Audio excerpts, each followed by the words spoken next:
Le froid de l'eau de la Seine me transperçait les poumons comme une lame rouillée, et je sentais mon corps se convulser une dernière fois avant que les ténèbres ne m'engloutissent définitivement. Mon frère, ce salaud aux yeux froids comme le marbre de Notre-Dame, me tenait encore par les épaules, son visage déformé par un rictus de triomphe alors qu'il me poussait par-dessus le parapet du pont des Arts. « Adieu, petit frère » avait-il murmuré, sa voix un poison sucré, tandis que les 15 000 € de l'assurance vie mon assurance vie, qu'il avait falsifié avec une facilité diabolique dansaient déjà dans ses rêves de grandeur. Et puis, le noir absolu, le silence assourdissant de la mort, où chaque regret se muait en un hurlement muet contre l'injustice qui m'avait volé 32 ans de vie. Mais la mort, cette garce impitoyable, n'en avait pas fini avec moi. Lorsque j'ouvris les yeux, ce n'était pas sur les rives du Styx, ni dans quelque purgatoire parisien au relent de baguettes et de vin aigre. Non, j'étais de retour. Mon cœur battait à tout rompre dans une poitrine trop familière, trop jeune celle de moi-même, il y a exactement 6 mois, le jour où tout avait basculé. J'étais assis dans le café du coin de la rue de Rivoli, une tasse de café noir fumante entre les mains, et face à moi, mon frère Alexandre, avec son sourire de requin affamé, me tendait ce chèque maudit de 15 000 €. C'est pour toi, Étienne. Un prêt amical, pour relancer ton misérable petit business d'antiquité. Tu me rembourseras quand tu pourras. Ces mots résonnaient comme un écho du passé, mais cette fois, je les entendais avec la clairvoyance d'un condamné. La panique me submergea d'abord, un raz-de-marée de souvenirs, les nuits blanches à falsifier des documents pour lui, les dettes qu'il avait accumulées au nom de la famille, et ce secret qu'il m'avait confié un soir d'ivresse, ce meurtre qu'il avait commis pour couvrir ses fraudes un associé trop curieux, noyé dans la Marne comme un chat errant. J'avais porté ce fardeau pour lui, par loyauté fraternelle, par cette maudite idée que le sang l'emportait sur la justice. Et lui, en retour, m'avait sacrifié pour ces misérables 15 000 €, une somme ridicule face à l'empire qu'il bâtissait sur des mensonges. Mais maintenant, j'étais revenu. 32 ans d'expérience comprimés dans ce corps de 28 ans, et une rage qui bouillonnait comme le vin nouveau en cave. Alexandre ne savait pas encore que le fantôme qu'il avait noyé revenait hanter ses pas. Je reposai la tasse lentement, mes doigts tremblants non de peur, mais d'une excitation malsaine. « Merci, Alex » dis-je, ma voix calme, presque chaleureuse, tandis que je glissais le chèque dans ma poche. Ses yeux s'illuminèrent, l'appât avait mordu. Mais intérieurement, je jurais sur les tombes de nos parents, cette fois, ce serait lui qui coulerait. Paris, ma ville bien-aimée, avec ses boulevards haussmanniens et ses ruelles sombres où les secrets pourrissent comme des croissants oubliés, serait le théâtre de ma vengeance. Pas une vengeance brute, non quelque chose de raffiné, de français jusqu'à la moelle, une tragédie en 5 actes, où chaque coup serait un poison lent, chaque révélation un coup de poignard dans le dos. Les jours suivants furent un tourbillon de préparation. Je me promenais le long de la Seine, observant les touristes ignares qui prenaient des selfies sur les ponts, ignorant que sous ces eaux troubles gisaient les cadavres de tant d'histoires avortées. Mon appartement rue des Abbesses, ce 2 pièces exigu aux murs tapissés de livres jaunis au Balzac, Hugo, ces géants qui avaient su disséquer l'âme humaine avec une cruauté exquise devint mon quartier général. J'y passais des nuits entières à reconstituer le puzzle, les faux contrats qu'Alexandre avait signés en mon nom, les comptes offshore à Genève qu'il croyait impénétrables, et ce témoin silencieux, une ancienne maîtresse qu'il avait payée pour se taire sur le meurtre de l'associé. Elle s'appelait Claire, une rousse aux lèvres carmin et aux yeux hantés par la culpabilité. Dans ma vie précédente, je l'avais ignorée, maintenant, elle serait ma première pièce sur l'échiquier. Je la contactai sous un prétexte anodin, un antiquaire curieux d'acheter une broche art déco qu'elle avait héritée. Nous nous rencontrâmes au café de Flore, ce bastion des intellectuels où Sartre avait autrefois disséqué l'absurde. Elle était nerveuse, triturant son verre de pastis, et je vis immédiatement la faille, la peur. « Vous savez, Étienne, murmura-t-elle après quelques verres, votre frère n'est pas l'homme que vous croyez. » Je feignis la surprise, hochai la tête comme un confesseur bienveillant. Lentement, les mots coulèrent, les nuits où Alexandre l'avait forcé à mentir, le corps flottant dans la Marne qu'ils avaient vu ensemble, et ces 15 000 € qui n'étaient qu'un début où il y en avait des millions en jeu, volés à des investisseurs naïfs dans une arnaque immobilière géante. Mon cœur se serra, non de compassion pour elle, mais de la confirmation de ma haine. Claire devint mon espionne involontaire, alimentant mes plans d'information juteuses. Mais la vengeance doit être dosée comme un bon Bordeaux, trop vite, et elle tourne au vinaigre. Je commençai par des coups subtils. Une lettre anonyme à son patron, un banquier guindé de la rue Lafayette, insinuant des irrégularités mineures dans ses comptes. Rien de mortel, juste assez pour planter la graine du doute. Alexandre rentra ce soir-là, le visage pâle sous son costume sur mesure, et me confia ses ennuis au travail. Je l'écoutai, feignant l'inquiétude fraternelle, et lui offrit un verre de cognac empoisonné non de toxines, mais de fausses sollicitudes. On va s'en sortir, Alex. Ensemble, comme toujours. Pourtant, au fond de moi, je riais. Ensemble? Cette fois, ce serait lui contre le monde entier, et moi, le marionnettiste dans l'ombre. Les nuits parisiennes s'allongeaient, et avec elles, mes résolutions se durcissaient. J'explorais les bas-fonds de la ville, le marché aux puces de Saint-Ouen, où je dénichais de faux documents antiques pour appâter d'autres victimes potentielles d'Alexandre, les bars enfumés de Belleville, où des informateurs à la petite semaine me murmurèrent sur ses dettes de jeu. Chaque découverte était une brique dans le mur que je bâtissais autour de lui. Mais la tension montait, ce fil tendu comme une corde de violon prêt à rompre. Un soir, en rentrant, je trouvai une enveloppe glissée sous ma porte, une photo de moi sur le pont des Arts, datée de 6 mois plus tard. Impossible, à moins que... Non, c'était lui. Il me testait déjà, flairant quelque chose d'anormal en mon retour à la normalité. La paranoïa s'installa, un brouillard londonien sur les toits de Paris. Était-ce possible qu'il sente le changement? Mes manières plus assurées, mes silences trop profonds? Je décidai d'accélérer. Le premier acte de ma tragédie impliquait la loi, cette maîtresse capricieuse de la République.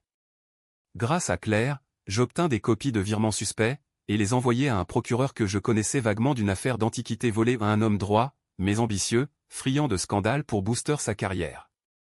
Anonyme, signai-je la lettre, avec une pointe d'ironie shakespearienne. Bientôt, les journaux bruissèrent, fraude immobilière à Paris, un golden boy dans la tourmente. Alexandre n'était pas nommé, pas encore, mais ses nuits devinrent courtes, hantées par des ombres qu'il ne comprenait pas. Et moi? Je savourais chaque instant. Marchant sous la pluie fine de Montmartre, je revoyais la scène de ma mort, ses mains sur mes épaules, le splash étouffé, l'eau glacée envahissant mes poumons. Cette fois, ce serait son tour de se noyer, mais dans un océan de mensonges qu'il avait lui-même créé. Le deuxième acte approchait, et avec lui, les premières fissures dans son armure. Claire m'appela un matin, la voix chevrotante, il sait que je parle. Il m'a menacé. Parfait. La peur était contagieuse, et Paris, ma complice, bruissait déjà de murmures. Les semaines suivantes furent un ballet macabre, une valse viennoise sur les pavés glissants de la capitale. Alexandre, ce serpent en costume 3 pièces, commença à se tortiller sous la pression. Ses appels nocturnes devinrent plus fréquents, « Étienne, j'ai besoin de toi. » Ces fumiers de la banque me harcèlent pour des audits bidons. Je l'écoutais depuis mon balcon surplombant la butte, un verre de Calvados à la main, imaginant déjà le goût salé de la Seine sur ses lèvres. Calme-toi, frère. C'est peut-être juste une mauvaise passe. Mes mots étaient du miel empoisonné, et il les lapait avec gratitude, ignorant que chaque confidence était une arme que j'aiguisais. Le secret qu'il m'avait confié dans ma vie précédente au ce meurtre dans la Marne devint le pivot de mon plan. L'associé s'appelait Laurent Duval, un comptable bedonnant aux lunettes cerclées d'or, qui avait découvert les détournements d'Alexandre dans un projet de loft haussmannien frauduleux. Un soir d'orage, Alexandre l'avait attiré sur les berges isolées près de Joinville-le-Pont, un rendez-vous urgent pour clore l'affaire. Puis, un coup sur la nuque, un corps poussé dans le courant boueux. Officiellement, un suicide-dépression, dette, la routine des faits divers parisiens. Mais j'avais vu les bleus sur le cou de Laurent dans les photos d'autopsie que Claire m'avait procurées, pas un suicide, un homicide camouflé. Avec ces preuves, je franchis une ligne que même dans mes rêves les plus sombres, je n'avais pas osé impliquer les flics. Pas n'importe lesquels l'IGPN, ces lignées de la corruption interne, car Alexandre avait ses contacts dans la PJ, des inspecteurs achetés avec des billets de spectacle à l'opéra. Je déposai un dossier anonyme au commissariat du 5e arrondissement, ce nid de pigeons gris sous les platanes de la Sorbonne. Des copies de mails effacés, des relevés bancaires montrant des paiements à des consultants douteux, et une note manuscrite, la Marne n'oublie pas ses noyés. C'était risqué, poétique peut-être, mais controversé, et si Laurent avait mérité son sort? Et si j'étais en train de réveiller un monstre plus grand que mon frère, un réseau de corruption qui pourrait m'engloutir à nouveau? La presse s'empara de l'affaire comme un vautour sur une charogne. Le scandale des lofts maudits, un suicide qui pue la fraude, titra Le Monde, et Alexandre paniqua. Il débarqua chez moi un soir de verglas, le visage ravagé comme un masque de carnaval oublié. « C'est toi, hein? Tu me fais ça ?» Ces yeux que nous partagions par le sang, me transperçait d'accusations. Je feignis l'offuscation, serrai ses épaules aux ironies du sort, là où il m'avait tenu pour me noyer. Alex, tu délires. C'est le stress. Mais intérieurement, l'adrénaline coulait comme un bon Châteauneuf du Pape, il mordait à l'hameçon, et bientôt, il se débattrait dans les filets. Claire, ma fragile alliée, craqua sous la pression. Alexandre l'avait convoquée dans un hôtel discret du Marais, menaçant de ruiner sa vie si elle respirait un mot. Elle m'appela en larmes depuis une cabine téléphonique près de Bastille, il va me tuer, Étienne. Comme l'autre. Je la calmai, lui promis une protection à un billet pour Lisbonne, financé par les premiers fruits de mes antiquités vendus au noir. Mais en vrai, elle était jetable, un pion dans ce jeu d'échecs mortel. Et voilà que ma conscience, cette traîtresse, murmurait, es-tu meilleur que lui? En sacrifiant une innocente pour venger la tienne? C'était le premier décision controversée, celle qui me rongeait comme un ulcère, la vengeance exigeait du sang, et le mien, déjà versé, en réclamait plus. Pour contrebalancer, je m'attelai à une façade de normalité. Je relançai mon commerce d'antiquités, achetant bas et vendant haut dans les salles des ventes de Drouot, où les enchères résonnaient comme des coups de feu dans un opéra. Une commode Louis XV, un portrait anonyme qui s'avéra être un Delacroix caché, chaque vente gonflait mon compte, un coussin contre la tempête à venir. Alexandre, sentant ma prospérité, me demanda un prêt en retour, juste 5 000 €, pour boucher un trou. Je ris intérieurement, le verre était dans le fruit. Je prêtai, mais avec un contrat piégé, des clauses cachées qui le liraient comme un nœud coulant. La tension culmina lors d'un dîner familial improvisé, dans notre vieille maison de banlieue à Neuilly, héritage de père qui puait le bourgeois en déclin. Mère, veuve éplorée depuis 10 ans, nous servit un coq au vin fade, ignorant les courants sous-marins. Alexandre parla de ses problèmes, moi de mes succès modestes. Puis, le coup de théâtre, un appel de la police. Monsieur Moreau? Nous enquêtons sur une disparition liée à un certain Duval. Son visage blêmit, le vin se renversa sur la nappe comme du sang dilué. Mère s'affola, mais je posai ma main sur son bras, c'est rien, maman. Des affaires d'affaires. Plus tard, seul avec lui dans le jardin givré, il craqua, Étienne, si ça sort, on est foutu. Tous les deux. Tous les deux? Le mensonge me brûla la gorge. Je te couvre, Alex. Toujours. Mais le lendemain, je contactai un journaliste freelance, un renégat du Figaro connu pour ses scoops sulfureux. J'ai des infos sur le suicide de la Marne. Mais c'est explosif. Il mordit, et bientôt, les ondes radio crépitèrent, nouveau rebondissement dans l'affaire Duval, meurtre ou accident. Alexandre devint un fantôme errant, ses meetings annulés, ses amantes éphémères le fuyant comme la peste. Il me confia alors un secret plus sombre, le réseau allait plus loin, impliquant des politiciens de l'Élysée, des pots de vin pour des permis de construire illégaux. Si je tombe, Étienne, ils nous enterreront vivants. Une menace? Ou une confession? La paranoïa nous liait maintenant, un pacte infernal. Pourtant, je poussais plus loin, franchissant une autre ligne controversée, impliquer une innocente. La secrétaire d'Alexandre, une jeune bretonne nommée Sophie, aux yeux verts et à l'innocence de première communiante. Je l'approchai via un faux profil en ligne, feignant l'intérêt romantique, et la convainquis de fouiller son bureau pour des preuves d'amour en réalité, des disques durs incriminants. Elle le fit, tremblante, et me livra le Graal, des enregistrements audio où Alexandre admettait le meurtre, sa voix rauque comme un corbeau, Duval en savait trop. Un accident nécessaire. Mais Sophie découvrit la supercherie, me confronta dans un parc près du Luxembourg, vous êtes un monstre, comme lui. Ses larmes me transpercèrent, étais-je en train de devenir le frère que je haïssais? Non, me dis-je, la vengeance est une dette sacrée, et Paris, témoin muet, absorberait nos péchés. Le deuxième acte se referma sur une note dissonante, Alexandre tenta de m'acheter 50 000 €, cash, dans une mallette noire échangée sous le Pont-Neuf au crépuscule. Pour ton silence, petit frère. Je pris l'argent, souris, et ce soir-là, finançai l'exil de Claire.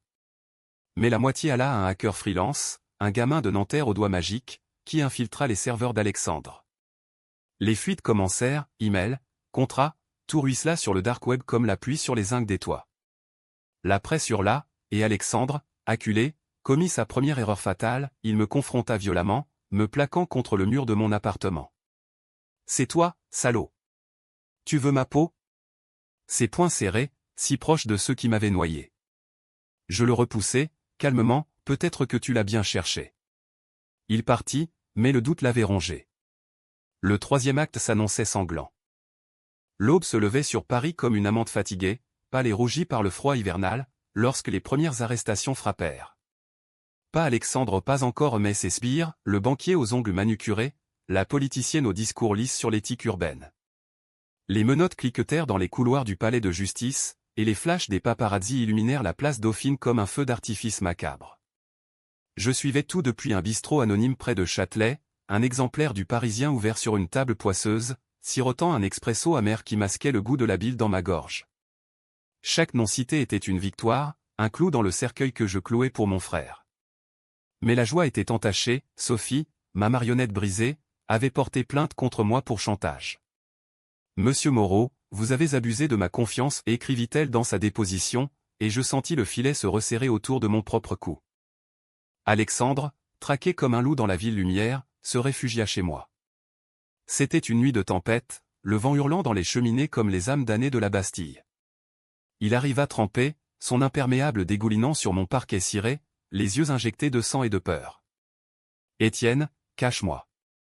Ils viennent pour moi. » Je le fis entrer, le guidai vers la chambre d'amis où nos posters d'enfance des affiches de Roland Garros, ironie du sort, pendaient encore jaunis. Tandis qu'il se changeait, je fouillais ses poches, un billet d'avion pour Bruxelles, des diamants bruts dans une pochette, et un revolver chargé, froid comme la mort. Mon cœur s'emballa où le moment était venu pour le twist que j'avais ourdi, ce coup qui le briserait sans le tuer, du moins pas encore. Assis face à face devant une bouteille de Bordeaux illicite, il se confessa enfin, les mots coulant comme un vin tourné. Tout a commencé avec Duval. Il voulait me dénoncer pour les loftos, ces salauds d'investisseurs russes, il payait en cash sale, et j'ai détourné pour rembourser nos dettes familiales. Pour toi, Étienne. Pour que tu n'aies pas à ramer dans tes brocantes minables. Pour moi? Le mensonge me fit rire, un gloussement sec qui le fit sursauter.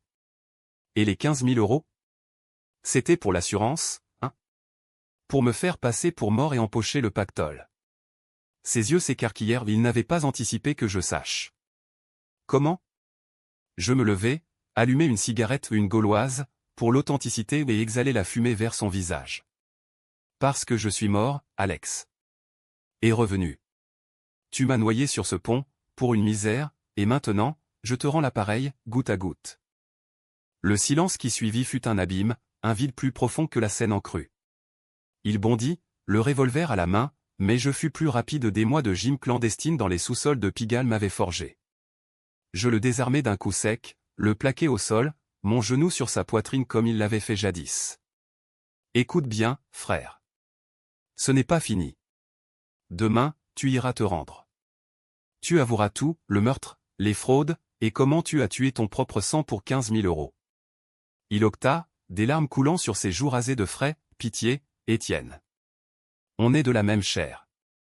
De la même chair? Oui, et c'est pourquoi la lamentaillerait d'autant plus profondément.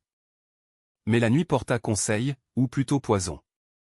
Au matin, il avait filé, laissant le revolver et une note, « Tu es un démon. Mais je t'aime encore. » L'amour? Quelle farce française, digne d'un Molière enragé. Je courus aux flics, feignant l'inquiétude, mon frère est désespéré. Il parle de suicide. Les hélicos survolèrent la ville, et les journaux titrèrent « Fratricide financier, la chasse à l'homme ». Alexandre fut appréhendé près de la porte de Clignancourt, à Gare, un journal froissé dans la main accusant le traître anonyme moi, bien sûr. Son interrogatoire fut retransmis en direct sur BFM, sa voix brisée confessant les faits, mais avec un twist qu'il avait inventé, c'était Étienne qui a tué Duval. Il m'a forcé la main. Le salaud contre-attaquait, me désignant comme le cerveau noir. La controverse explosa comme une bombe dans un métro bondé. Les médias me traquèrent, le frère innocent ou le complice caché? Je me cachai dans un hôtel miteux de la Goutte d'Or, observant le chaos depuis une fenêtre crasseuse.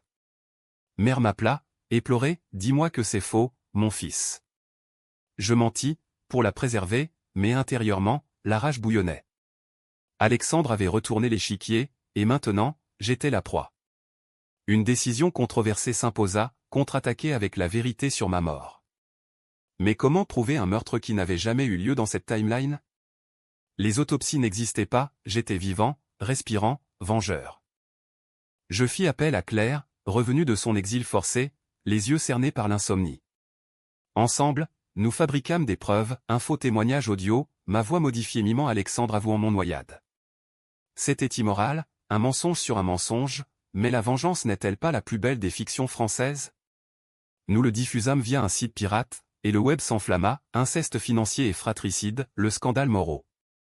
Alexandre, en cellule provisoire à la santé, hurla son innocence, mais les preuves s'accumulaient comme des nuages orageux sur l'Arc de Triomphe. Le troisième acte culmina lors d'une confrontation au tribunal, un hearing préliminaire où les avocats s'égosillaient comme des coqs de Bresse. Je témoignai, les yeux dans les siens à travers la vitre blindée, et lâché la bombe, il m'a tué, mesdames et messieurs. Et je suis revenu pour qu'il paie. Les rires fusèrent d'abord au délire d'un antiquaire stressé mais Claire corrobora, produisant des journaux intimes forgés. Le juge, un vieux renard aux moustaches jaunies, ordonna une enquête approfondie. Alexandre s'effondra, murmurant, c'est l'enfer, Étienne. Tu m'y as traîné.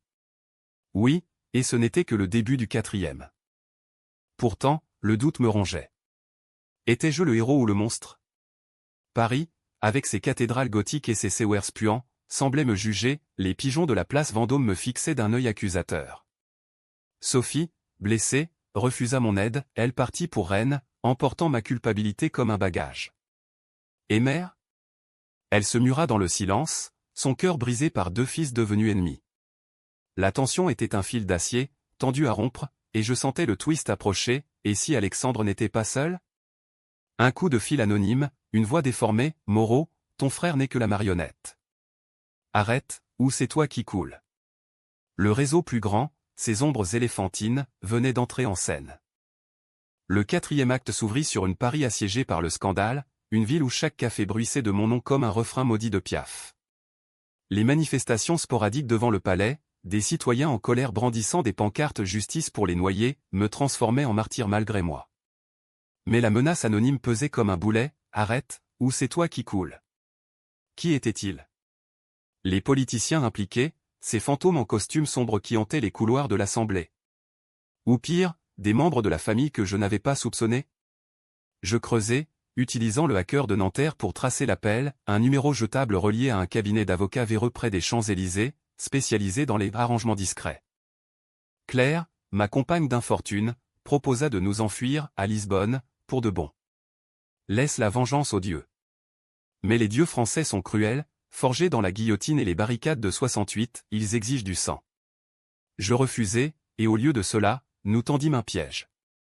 Une fausse réunion avec un contact repentant du réseau, fixé dans un entrepôt désaffecté de la Villette, où les grues rouillées se dressaient comme des potences. J'y allai armé du revolver d'Alexandre, le cœur battant au rythme des sirènes lointaines.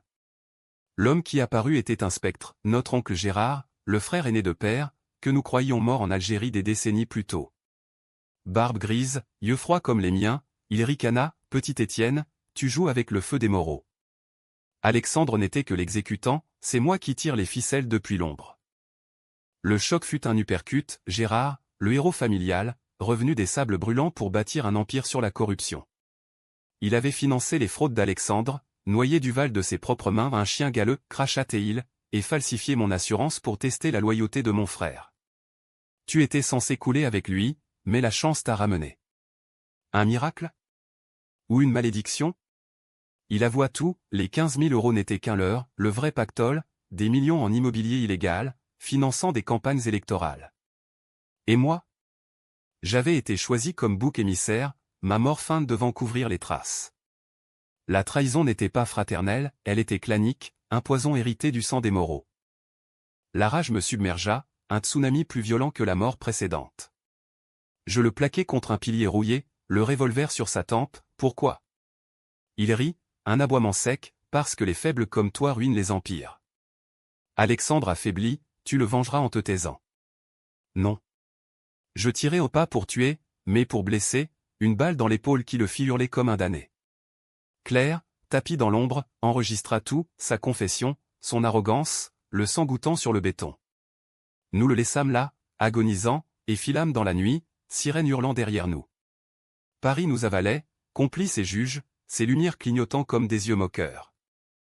De retour en sécurité, je confrontai Alexandre en prison, via un parloir vitré qui nous séparait comme un mur de vérité. Gérard, murmurai-je, glissant l'enregistrement sous la vitre. Ses yeux s'écarquillèrent, puis se voilèrent de larmes. Oncle Gérard? Vivant? Il nous a tous manipulés. La révélation le brisa, il avoua tout au juge, non plus en me désignant, mais en pointant Gérard comme le maître chanteur. Le réseau s'effondra comme un château de cartes sous la pluie, arrestations en cascade, du Marais aux banlieues, des politiciens en chute libre. Mais le prix était lourd, Claire fut blessée dans la fusillade qui suivit notre piège, une balle perdue la clouant à l'hôpital Cochin, entre la vie et la mort.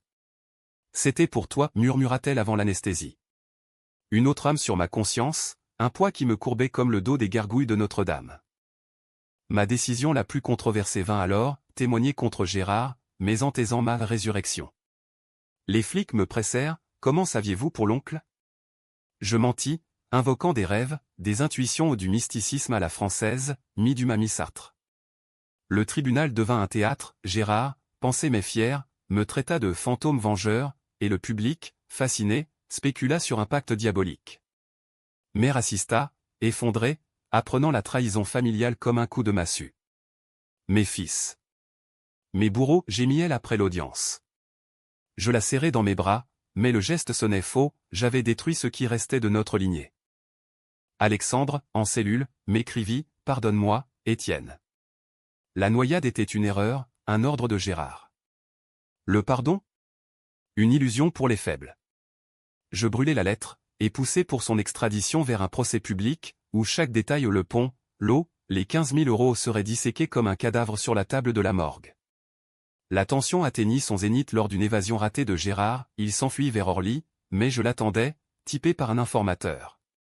Une course-poursuite sur l'autoroute A6, phare dans la nuit, finissant en crash spectaculaire près de Fontainebleau. Il survécut, paralysé, un légume dans un hôpital de province, vengeance poétique, immobile comme la statue de la liberté qu'il avait trahie. Mais le vide s'installa. Claire guérit, mais nous nous séparâmes, elle ne supportait plus l'ombre de la mort en moi. Sophie, de loin, m'envoya une carte, la vengeance n'efface pas les cicatrices. Et Alexandre? Condamné à perpétuité, il se pendit dans sa cellule, laissant un mot, trop tard pour comprendre. Le climax de ma tragédie, j'avais gagné, mais à quel prix? Paris, indifférente, continuait son bal, touriste sur le pont des Arts, baguette sous le bras, ignorant le fantôme qui marchait parmi eux. Le 5e acte, ce dénouement fatal, s'écrivit dans le silence des lendemains, quand les projecteurs s'éteignirent et que Paris reprit son souffle blasé. Gérard végétait dans son lit d'hôpital, un roi déchu régnant sur des perfusions, ses yeux vitreux fixant le plafond comme s'il y cherchait les étoiles d'Alger. Je lui rendis visite une fois, seul, sous un ciel de plomb qui promettait l'orage. Tu as gagné, fantôme, croassa-t-il, sa voix un râle de tuberculineux. Mais le sang des Moreau coule en toi. Tu finiras comme nous, seul, noyé dans tes regrets. Je ne répondis pas, je débranchai simplement une sonde, pas assez pour le tuer, juste pour le laisser suffoquer un instant à un écho de la scène dans ses poumons. Les infirmières accoururent, mais il survécut, un miracle amer qui le condamnait à l'éternité des vivants morts. Mère, brisée, vendit la maison de Neuilly et s'exila à Biarritz, près de l'océan qui murmurait des promesses de paix. Sa dernière lettre fut un poignard, tu as vengé ton corps, Étienne, mais pas mon cœur. Adieu. Je la lus sur un banc du jardin des Tuileries, les fontaines chantant leur rengaine éternelle, et pour la première fois depuis ma renaissance, des larmes coulèrent pas de rage, mais de deuil pur, celui d'une famille anéantie par ses propres démons. La controverse publique s'apaisa, un livre à scandale, Les Noyés de la Seine, devint best-seller, me dépeignant comme un anti-héros à la Zola, mi-victime mi-bourreau. Les interviews affluaient, mais je refusai, préférant l'ombre aux lumières factices. Le twist final, ce coup de théâtre que ni Gérard ni Alexandre n'avaient anticipé, surgit de l'intérieur, j'étais enceinte de secrets moi-même. Dans les archives familiales, fouillées après l'effondrement, je découvris une lettre de père, fils, si tu lis ceci, sache que Gérard n'est pas ton oncle, mais ton vrai père. J'ai couvert ses crimes pour te protéger. Le sang se glaça dans mes veines, j'étais le fruit du monstre, le bâtard d'un empire pourri. Ma vengeance n'avait été qu'un cercle vicieux, tuant l'innocent en moi autant que les coupables. Alexandre, mon frère, était peut-être mon demi-frère, la noyade, un fratricide incestueux. La révélation me frappa comme un retour en arrière, étais-je revenu pour venger une vie volée, ou pour clore un cycle maudit? Je marchais des heures le long de la Seine, l'eau noire léchant les quais comme une langue avide. Le pont des Arts, ce lieu maudit, m'attirait comme un aimant. Là, sous les cadenas rouillés des amours éphémères, je revis la Seine, ses mains, le froid, le glouglou final. Mais cette fois, au lieu de haïr, je compris, la trahison n'était pas personnelle, c'était l'héritage des Moreau, une malédiction tissée dans le vin et le vice français. Je jetai le revolver dans les flots, un splash discret, et avec lui, les chaînes de la vengeance. Pourtant, le BKCH s'acheva non en triomphe, mais en une paix fragile. Claire revint, un soir de printemps, ses cheveux roux dansant dans le vent de Belleville. On recommence? Sans fantôme? Je hochai la tête, mais le doute persistait. La mort m'avait rendu une fois, reviendrait-elle réclamer sa dette? Des années passèrent, et Paris guérit ses plaies comme elle sait le faire, avec du temps, du vin et de l'oubli. Mon commerce d'antiquités prospéra, un hommage aux vies enfouies dans le passé. Gérard mourut en silence, emporté par une infection négligée au karma, ou négligence? Alexandre, libéré sur parole après une décennie, croisa mon chemin une fois, rue Mouffetard, vieilli, voûté comme un repentir. Frère, murmura-t-il, et je le laissai passer sans un mot. Trop tard pour les excuses, trop tôt pour le pardon. La fin? Une tragédie ouverte, où le héros, ressuscité des eaux, marche encore sur les berges, écoutant le murmure de la Seine, reviens, Étienne. Reviens. Et peut-être, un jour, je le ferai au nom pour venger, mais pour renaître vraiment.